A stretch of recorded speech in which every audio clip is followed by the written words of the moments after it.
I'd like to welcome you to the Holocaust Museum and Learning Center. I actually have two jobs here. I am a docent, that means I lead groups, like you just went through the museum. And I also am a survivor speaker. And so today I have my speaker hat on. A couple of things before I get started. As I am a retired teacher, I give handouts. And I also love questions. So if I say anything that you don't understand or something that's not clear enough, don't hesitate to raise your hand, speak out. I don't mind if you interrupt me. You might have to put me back on track afterwards, you know, senior moments come in. But you're welcome to do that anytime, okay? I have a small slideshow going for you as we are talking. And can somebody guess what all these people have in common? All these children have in common? Jewish. Right, exactly. They are Jewish. And what point am I trying to make showing you people of different ethnic backgrounds who are all Jewish? I'm sorry? Okay, they're normal. Thank God for that. Okay. Now, according to Hitler, what were the Jews? A race. A race, exactly. As you can see on the slide, Jews are not a race. There are Jews of all races. And what is Judaism? Religion. It's a religion. Anybody who wants to can become Jewish. And anybody who is born Jewish can decide they want to leave Judaism. So Judaism is a religion. And that's a very important point. Now, according to the Nazis, who was a Jew? How did the Nazis define a Jew? Dark hair, dark eyes. Okay, well, this is the stereotypical stereotype that we have of a Jew: dark eyes, dark hair, which, by the way, when you saw on the screen, didn't quite match. Okay, but that is not how the Nazis identified a Jew. Anybody know what did the Nazis say? Who, according to the Nazi Nuremberg laws, who was classified as a Jew? Okay, very good. Your grandparents. Now let me ask you a very silly question. How many of you have chosen, were able to choose your grandparents? Now why am I asking this question? It's an obvious answer, right? But the reason I'm asking that question is to make you think that you have no choice as to who your grandparents are. And so when Hitler said that if you have two Jewish grandparents, and later on it was even made stricter to one Jewish grandparent, you are a Jew. It didn't matter whether you went to church, whether you went to a synagogue, whether you went to a temple, or whether you went to a mosque. You were a Jew, and you were targeted to being killed, to being murdered. And that's a very important point, because there was nothing that anybody did, nothing wrong that they did. It's just who their grandparents were. Now, we say that, according to historians, about 6 million Jews were murdered during the Holocaust. Among the 6 million were about 1.5 million children. 1.5 million children seem like an awful big number to try to visualize. And this is why I have handed out to you a picture of one Jewish child who was murdered, to make this a little bit more real. There were 1.5 million of those little children who did nothing wrong, except that they were born to the quote-unquote wrong grandparents. Now, the majority of the people who survived when Europe was liberated in 1945 The majority of the survivors were between the ages of about 18 and in their late 20s, early 30s. Can somebody tell me why?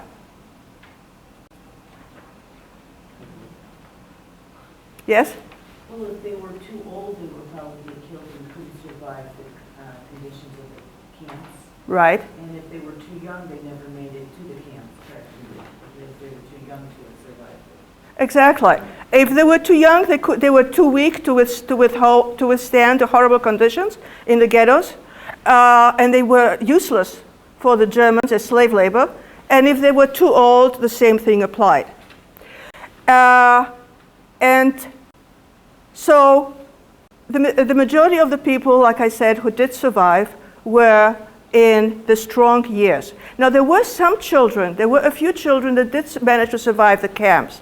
I have a friend who lives in St. Louis who was liberated from Bergen-Belsen at the age of 6. Now, there are a few, but they're a very, very small minority just because of the reasons we just said. So the majority of the children who did survived so in hiding. And they hid in various ways. They hid literally, physically hidden, in holes in the ground, in attics, in closets, in wells, or they hid their identity. They became someone else.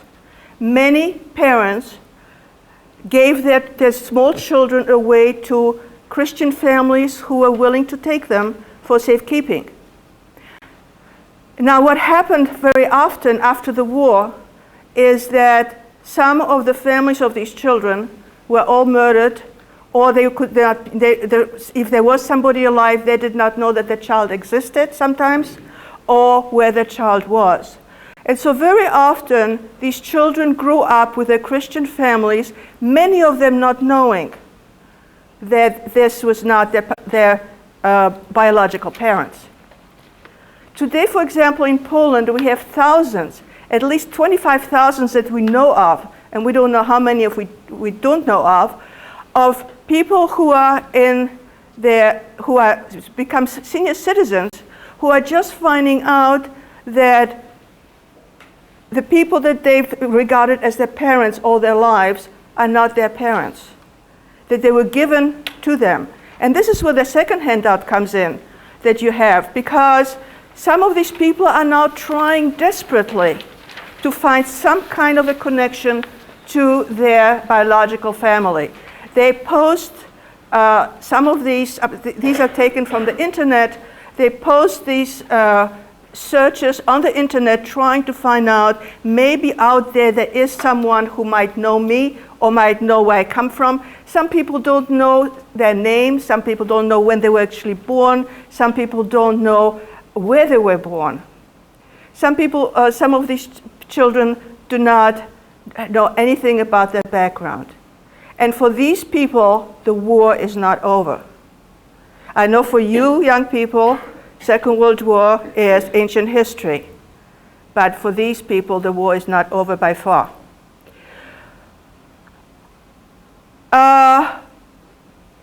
I am an extremely lucky person because both my parents survived, and I was never separated from my mother, which makes me a very, very lucky person.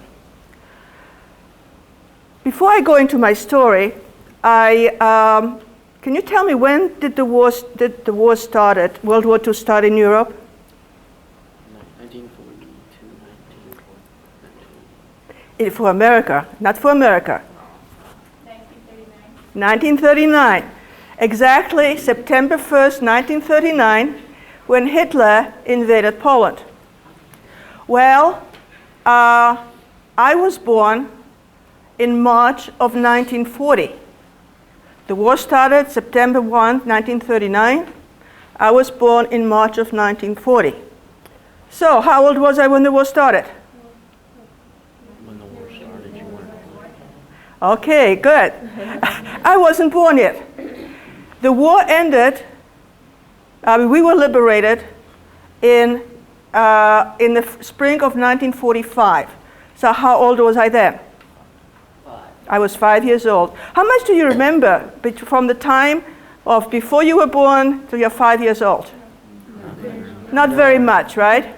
But the reason that I know what happened to us and to my family is because, like I said, both my parents survived, and I was never separated from my mother. And in my growing up years, I heard the stories from my father, mostly from my father, about my hometown, about my grandparents, about Jewish life before the war, and about how we survived the war. There were, however, a couple of things I did not know until I was 7 years old. 2 things I did not know was, number one, that I was Jewish, because until the age of 7, I was brought up as a Roman Catholic. And the second thing I did not know was that the man who I was told had married my mother after the war, who I was told was a friend of my father, because I was told that my father was a Polish soldier and he was missing, had probably been killed fighting the Germans, and that this man who had come to us in Warsaw was a friend of my father, and after the war had married my mother. Well, at the age of 7, I found out that that wasn't true either, that he was my biological father. And so I guess from the age of 7 or 8, as my growing years, I always wanted to go back to Poland, hearing all the stories that my father was telling, and wanted to go back and see for myself where I came from. Well, it was not until 1994 that I was able to do so. And what I'd like to do now is show you some slides of my actually 2 trips. One trip that I took in 1994 and one that I took in the summer of 2005 with my daughter and 2 granddaughters. And in the process telling you my story. This is not a travelogue, people. Okay? And again, if you have any questions, please don't hesitate to ask. Now, if I can get this started. Okay, this is a map of Poland. Can we lower the lights a little bit? Or can you see it? Yeah. Okay. The third one from the bottom, please. Is that okay for you? Okay. This is a map of Jewish Poland, actually. You see all these markers are Jewish sites in Poland. Over here, you have Warsaw, which is the capital of Poland. Down here is Krakow, which is one of the largest cities in Poland. Over here is the city of Oświęcim, which probably doesn't mean anything to you, except that you know it under the name of Auschwitz, right? And over here, just east of Krakow and east of Auschwitz is the city of Tarnów, and that's where I was born. In fact, the city of Tarnów has the dubious distinction that the first inmates, the first prisoners in Auschwitz came from Tarnów. Before I left for Poland on my first trip, one of the things that I did quite a bit of research about Jews in Poland and World War II. And one of the things that I read, that there was a little town called Zbilitowska Góra, somewhere near Tarnów, between Krakow and Tarnów, about 6 miles away from my hometown. And that in the forests near that town, there were some kinds of memorials, some kinds of monuments. Well, at first it took us a while to find that place, but we did come to a clearing in the forest, and we saw this huge column in the middle of a clearing that said, "Glory to the victims of Hitler's terror," in Polish. Well, at first, it didn't really mean anything to me because it was sort of lukewarm thing, didn't really have anything personal. But then as we looked a little bit around, we saw some memorial plaques. And Poland is full of memorial plaques. And if they refer to Jewish sites, these memorial plaques are written in 3 languages. They're written in Hebrew, in Yiddish, and in Polish. Do you know what Yiddish? Have you heard of the language called Yiddish? Yiddish is a language that sounds a little bit like German, and it's a language that when Jews were expelled from Germany sort of took with them from in the Middle Ages, and a lot of the East European Jews used that language when they spoke at home. When they were out in the world or doing business, they spoke Polish or Russian or whatever language, but when they were home, many of them spoke Yiddish. And the language is written in Hebrew letters, but it sounds a little bit like German. Well, what really hit home when I read this plaque was the date.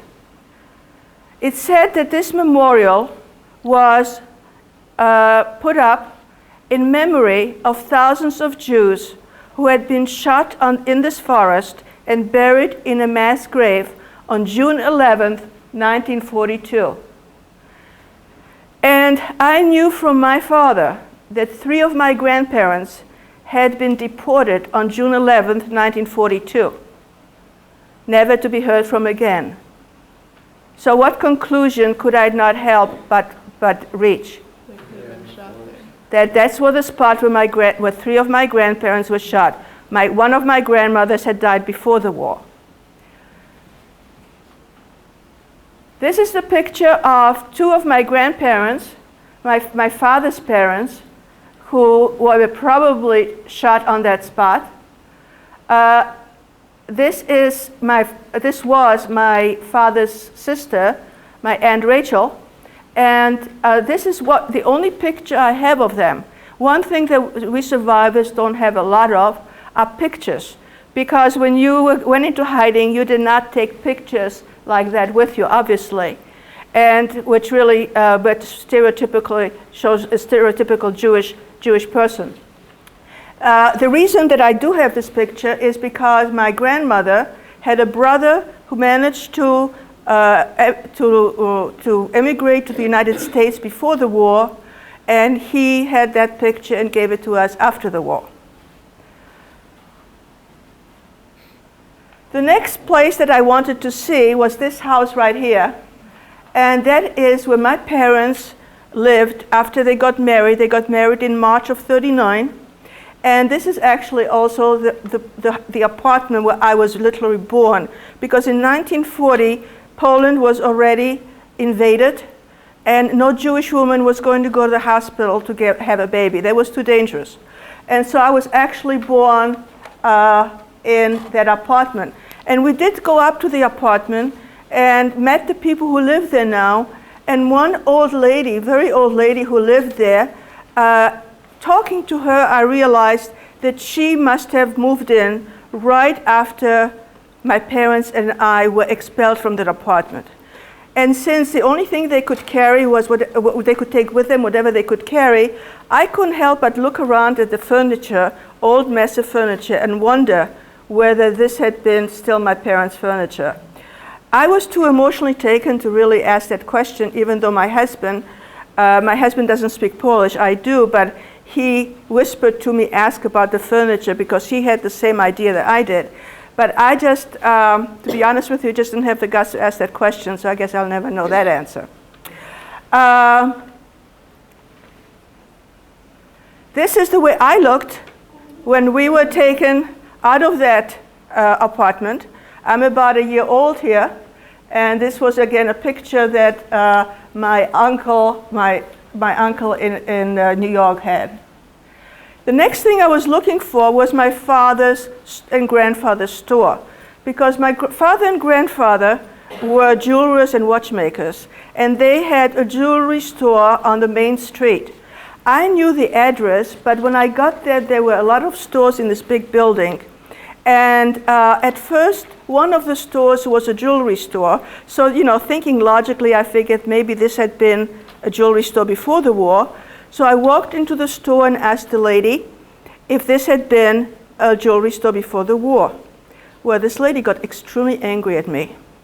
She became very defensive. She refused to give me any answers and asked me to leave her store. I could not convince the lady that I was not there to claim any property, because that's what she was afraid of. I just wanted some information. She refused to give me any answer. I don't know if she knew anything or not, and threatened to call the police and make a whole big stink about it. So of course I left. But I managed to find a watchmaker, an older gentleman, who told me that he remembered my grandfather, and that this part of what is now a bakery was my grandfather and father's jewelry store. And at this point, maybe you want to learn some Polish? Yes? I do. Yeah? Okay, good. I've got a volunteer. Okay, if you repeat after me, ciastka. Ciastka. Ciastka. Good. That means cakes. Ooh, right.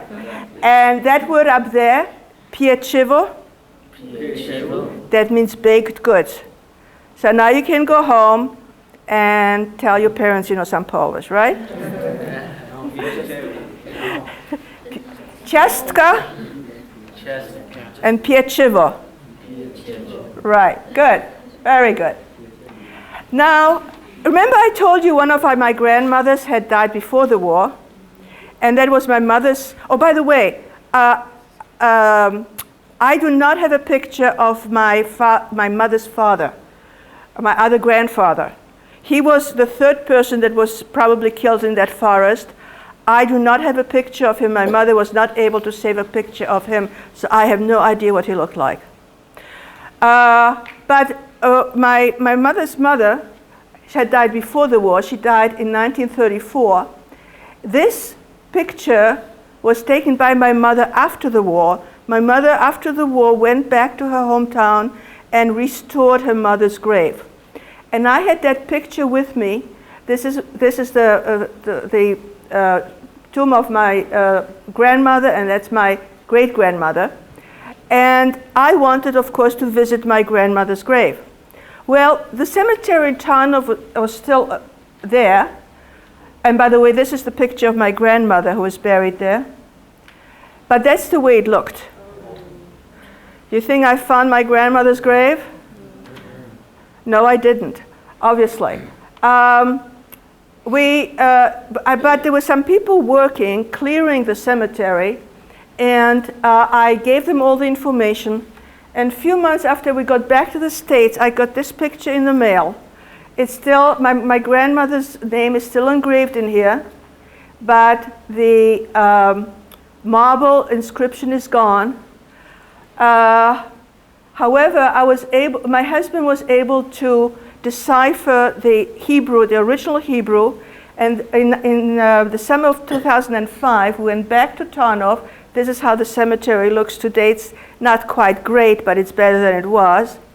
And my grandmother's grave has been restored, and that's how it looks today, and that's my great-grandmother's grave. The next place I was looking for was this house right here, because this house in 1941-42 was inside the ghetto. Now, when I say ghetto, you all know what I'm talking about? Okay. And when my parents and I were expelled from that apartment that I showed you before, we moved into this house, and we lived up here in one room together with another family and their 2 children. And my father discovered that there was some kind of a hole, an entrance from that room up to the attic. And he decided this would make a wonderful hiding place.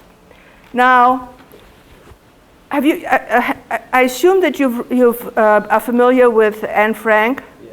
right? And she and her family were hidden in an attic, but they were hiding from the Germans outside the ghetto.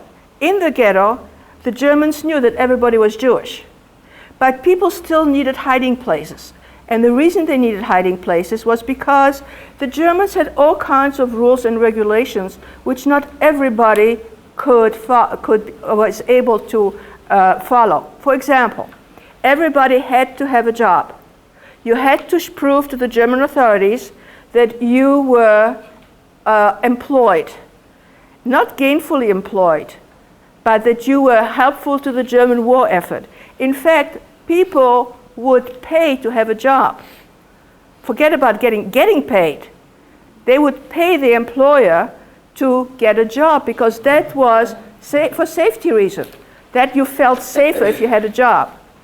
Second of all, the Germans had kept changing their rules every few weeks. For example, everybody had to have documents showing their names, their religion, where they worked, and from time to time, and they had to have an official stamp by the German authorities.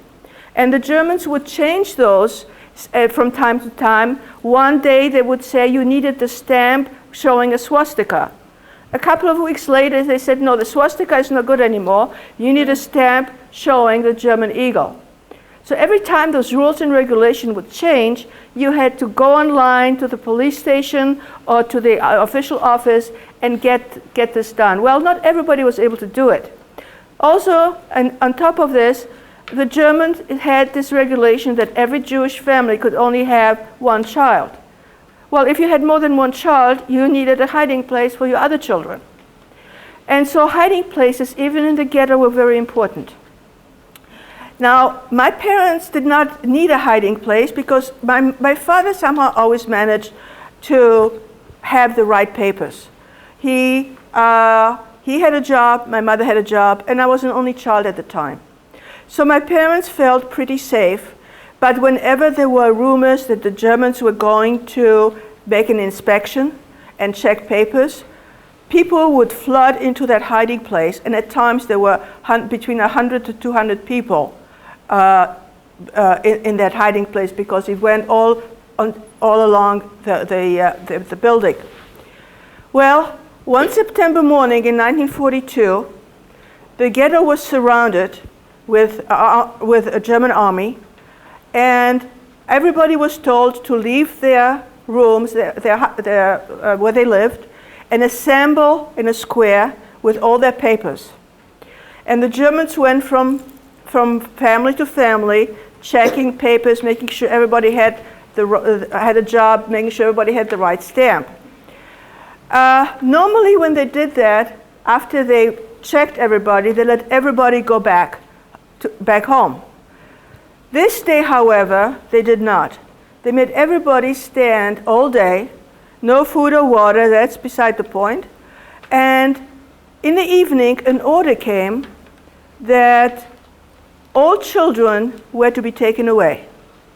That was September of 1942. How old was I? 2. I was 2 years old. I cannot even imagine what went through parents' minds and hearts.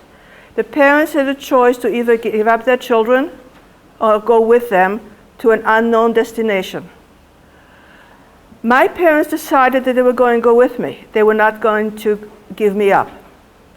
And so my parents and I, with a lot of other children as well as some other parents, were put on a wagon and taken to the train station to be taken by train to an unknown destination. It might have been Auschwitz, it might have been Belzec, probably Auschwitz, but I'm not sure. Well, it was evening and there were no more trains going that evening, and so we were put in a big stable to wait for the next morning, for the first train. In the meantime, the people who were hiding in here, there was a terrible anxiety, because what the Germans did when they took a family away, they would seal the apartment like a crime scene, and then they would go in and ransack the place. What were they looking for? People who were hiding valuables, right?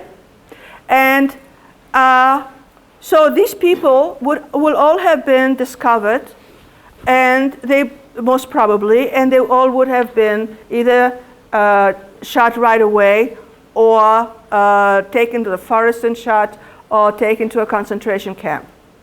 Among the people in that hiding place were some relatives of a member of the Jewish Council or Judenrat. Are you familiar with this term, Jewish Council or Judenrat? You know what I'm talking about? No? When the Germans, when they established the ghetto, they did not want to be bothered with doing the day-to-day policing of the ghetto. And so they set up Jewish councils, or in German it's called Judenrat.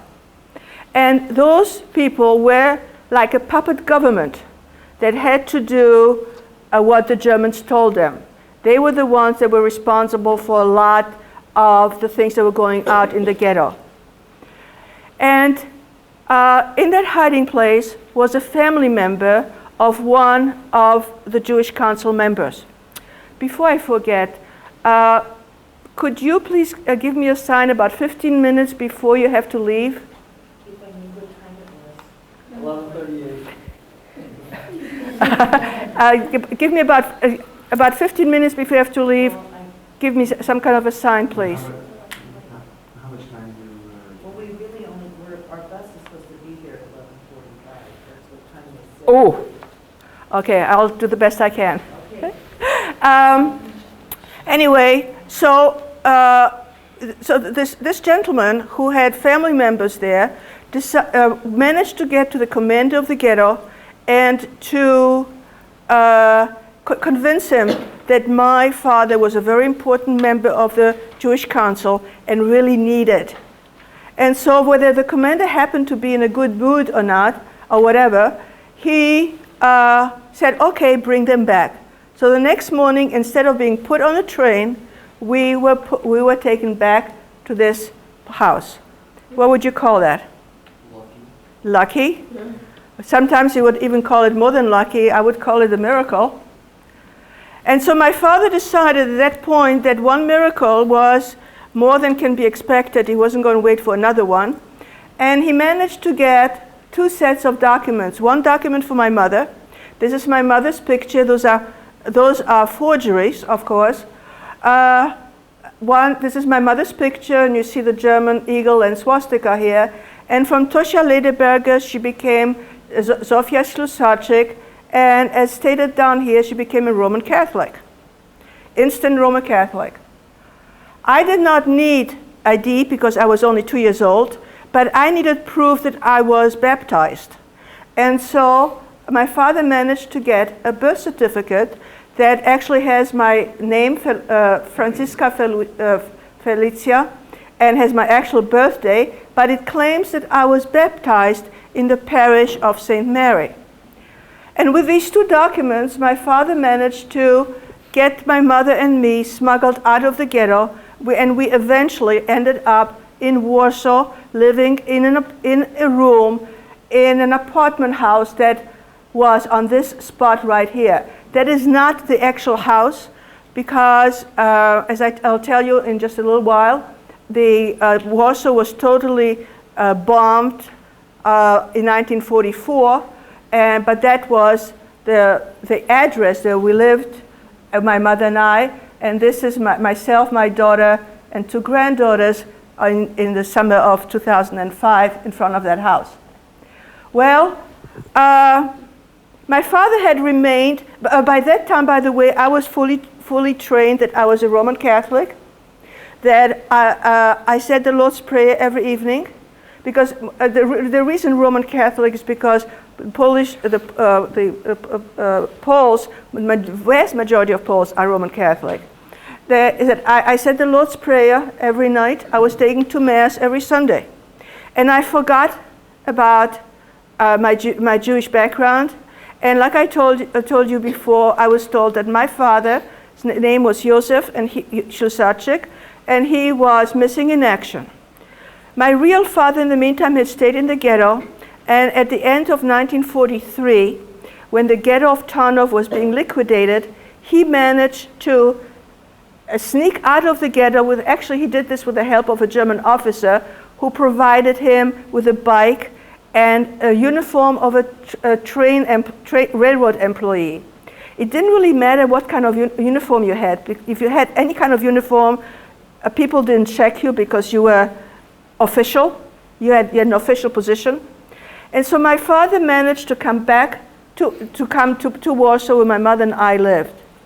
Well, when my father came, I did not recognize him. He had this uniform. I remember my father was supposed to be a soldier. Here comes this guy in a railroad uniform. His name is Andrzej Białecki, a different name than I have, my last name. And so I was told that he was a friend of my father who had come to help us out. Well, my father needed a place to stay. And he could not actually rent his own room because, first of all, he had a little bit more of a typical Jewish appearance. And also, remember, I told you that a lot of the Jewish families spoke Yiddish, as did my father's family. And he had left school at the age of 13 or 14 to go to work. So his Polish was not so 100%. And for him to go to a Polish police station and register, which you had to do to rent a place, was too dangerous. So it was decided that he would hide behind a closet in the room where my mother and I lived. In those days, they had those big armoires type.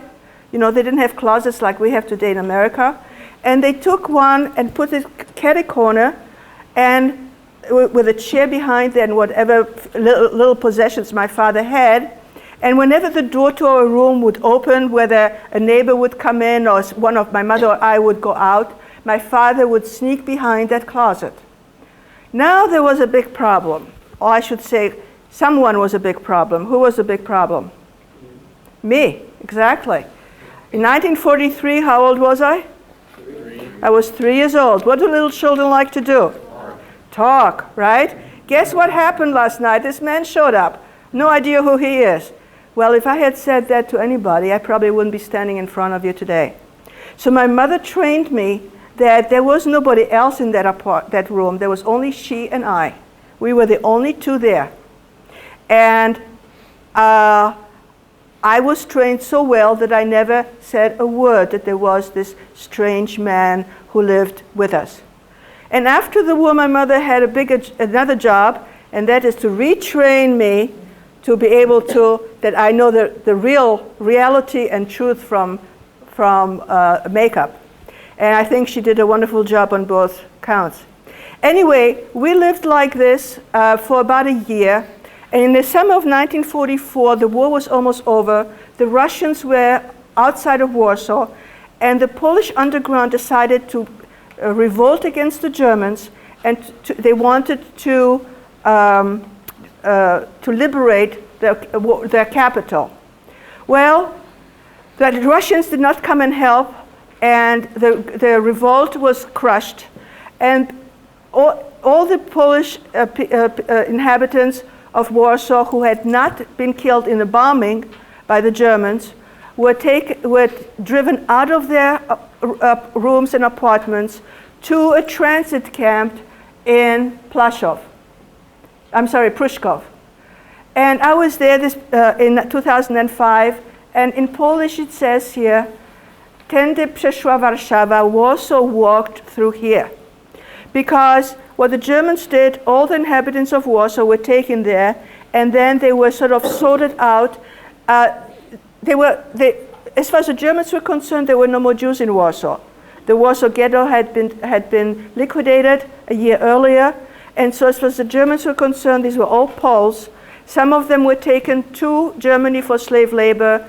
Some of them were let go. My mother, my father, and I were able to get out, and I don't have time to tell you the circumstances of that, but we ended up on a train trying to get away from that place as far as possible. When we reached the end of the line and got out, it was in the middle of the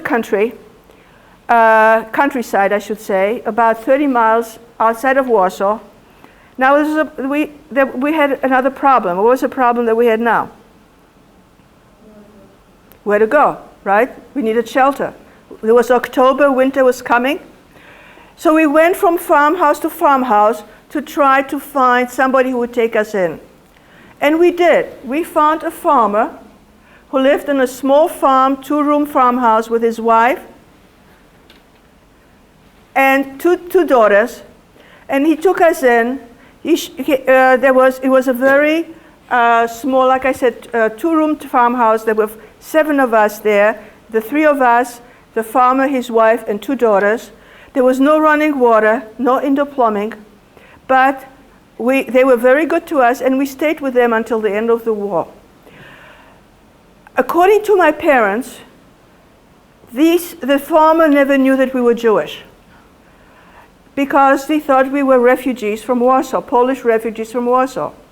Even after the war, when my father went back to thank them and bring them some gifts, he was afraid to tell them that he was Jewish. When I went back to Poland in 1994, I was hoping that I would find the farmhouse, maybe some of the daughters would still be alive, and I would be able to find closure by telling them that their parents had saved a Jewish family. Well, I did find the farm. Oh, this is, by the way, a picture of my parents and myself about after liberation. It's probably taken in the beginning of 1946.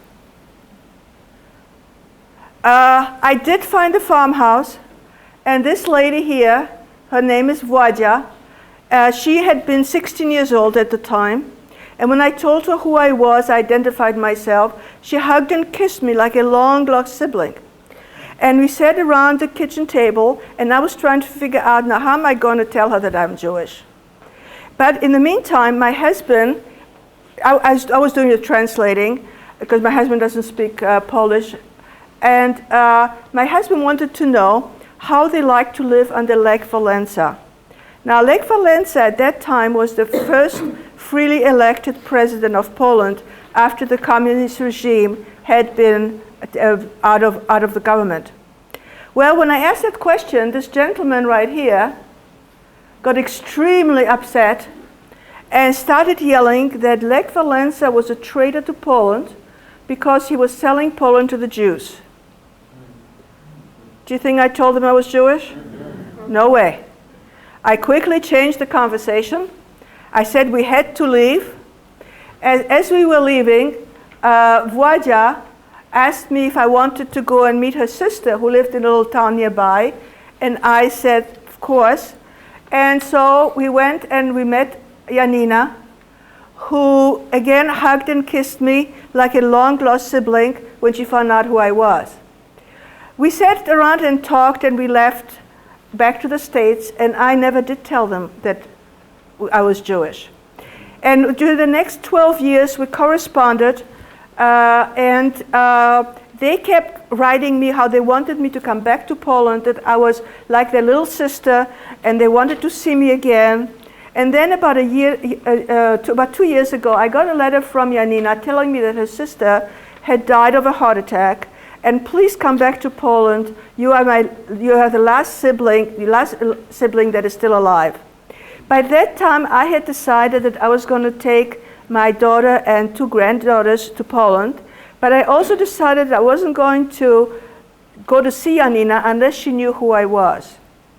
And so I wrote her a letter telling her in a roundabout way that I was Jewish, by telling her that I'd been to Israel for the bar mitzvah of my grandson. And after that letter, for 3 months, I heard nothing. And I was sure that our wonderful family relationship was gone. However, to make things a little bit short, because we're running out of time, I eventually had someone else write Janina and tell her in plain language that we had been a Jewish family that had to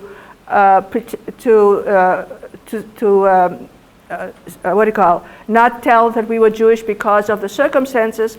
And I did get a letter from Janina telling me that she was so happy that I was coming, looking forward to see me. No reaction as far as my Judaism. Well, my 2 granddaughters and my daughter and I went to see Janina when we got to Poland.